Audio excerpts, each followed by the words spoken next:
ମୁଁ ମାସକୁ ସମୟରେ ଓ ମୁଁ ତାହେଲେ ଶାସକ ତ ଭାଇ ଆଦିତ୍ୟକୁ ଟିକେ ଡାକିଲି ଆଦିତ୍ୟକୁ ଡାକିଦେବି ହେଲେ ତା ଆଗରୁ ଆପଣ ସାପକୁ ନେଇ ବାହାରେ ଛାଡ଼ି ଦେଇଥିଲେ କଣ ହେଲା ସାପକୁ ନେଇକି ବାହାରେ ଛାଡ଼ି ଦେଇ ଆସିବି ମୁଁ ବୋଧେ କିଏ ତୁ ଜାଣିନି ମୋ ନା ଶିବ ସଂଘ ଶିବ ସଂଘ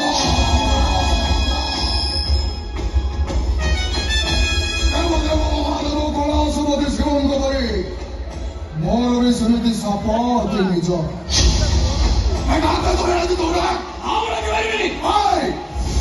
କାହାକୁ କଣ କହୁଛୁ ଜାଣିପାରୁଛୁ ତ ଭଦ୍ରା ବି କଣ କଥା ଜଣାଉଛି ନା କଣ ଏକ ବଡ ବାଟି କଣ ଇଏ ପ୍ରଥମରୁ ମୁଁ ତୋତେ ଆଜ୍ଞାପନ ସମ୍ବୋଧନ କରୁଛି ହେଲେ ମତେ ଏମିତି ବେଖାତିର କରିଲେ ମାନେ କଣ ମୋ ଘରେ ବସି ପୁଣି ମତେ ନାଲି ଆଖି